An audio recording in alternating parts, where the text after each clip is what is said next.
This is Mr. MegaManFan. Like, share, comment, and subscribe. You know all the things to do.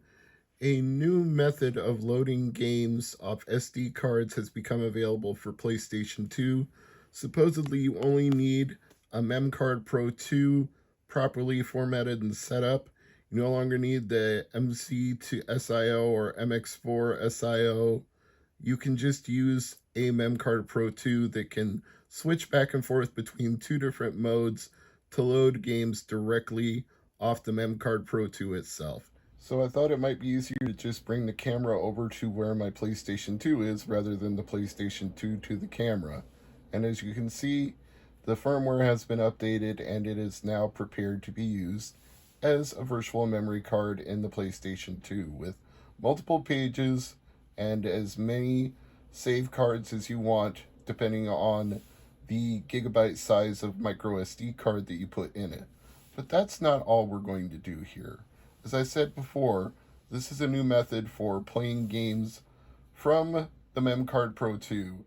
So in the process of setting this up, I learned a few things the hard way that I thought I would share with the rest of you. First of all, if you just download a free McBoot memory card image and try to put that on your MemCard Pro 2, chances are it's not a good image. I've tried multiple ones that have been on multiple different web pages, including official pages linked in videos, and those images just didn't work on my memory card.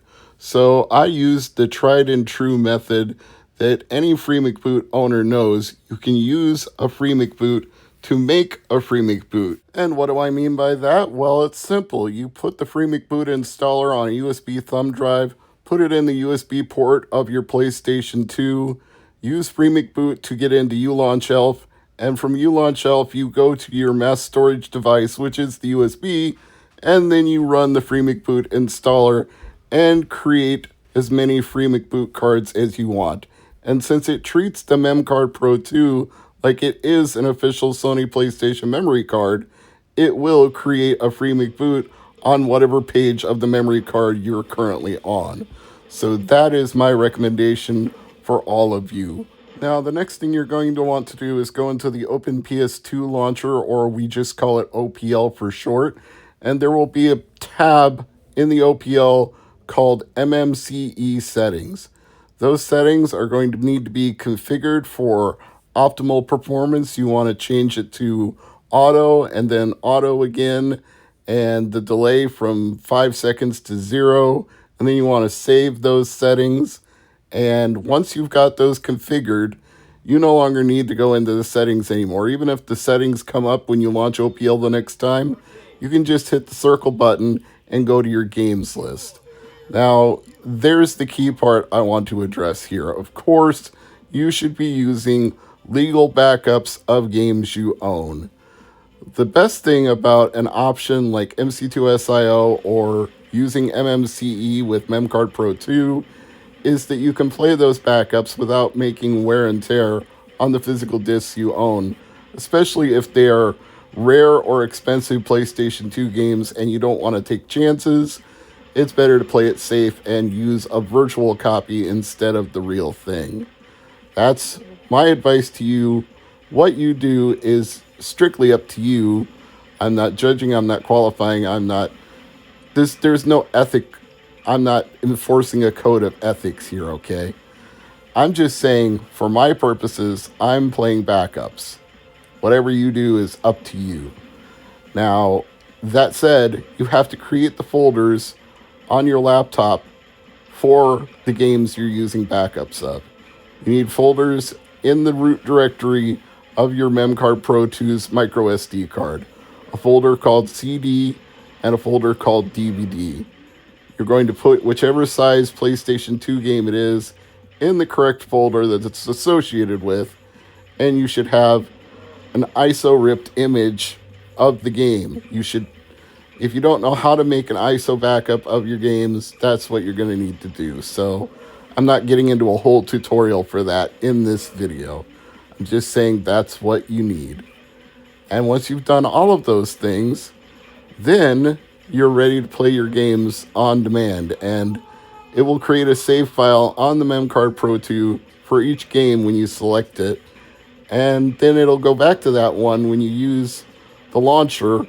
When you go into OPL and select your game, it will select that memory card.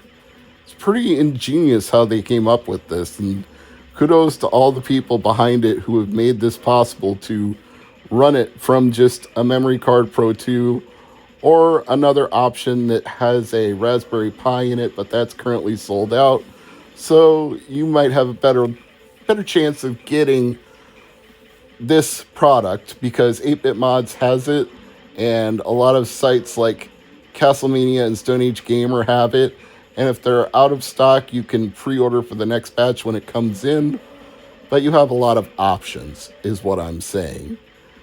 I've tried contacting the guy who makes the SP PS2 PSX, whatever it's called, and I don't even know if the contact form works because I hit submit and it doesn't say your message was sent, and I don't get a confirmation email that says the owner of this website will get back to you. As far as I know, my messages are just going into the ether and not being received. So anyway, in conclusion, with this new method of playing, you no longer need to use FreeMcBoot and a second memory card adapter card. You can use the MemCard Pro 2 by itself, and it can do everything. And you don't have to take up 2 memory card slots or juggle memory cards. It's all right there on one memory card, so it couldn't possibly be more convenient. And if you have a PS2 Slim, which is what I'm doing right now, you already know that there's no way to plug in an external hard drive like on a fat PS2. So memory card loading, if you want to use backups, is almost, I can't think of a better way to do it because, I mean, yeah, you can use a hard drive if you have the capability to use a hard drive, but the Slim doesn't have that capability. So memory card loading is not only quick, it's super fast when you do it this way. It's also the only way to play backups on a Slim. So there's what I've got to say about that. I hope you will try this. I hope you will enjoy it. And I hope you will do the right thing when it comes to supporting the developers of these projects because they deserve the money for giving us the ability to play these backups. So support them in any way you can. Back their projects in the future or buy their projects from authorized sellers and see that they get the money they so richly deserve for enriching our video gaming experience. I'm Mr. MegaManFan, and as always, thank you for watching.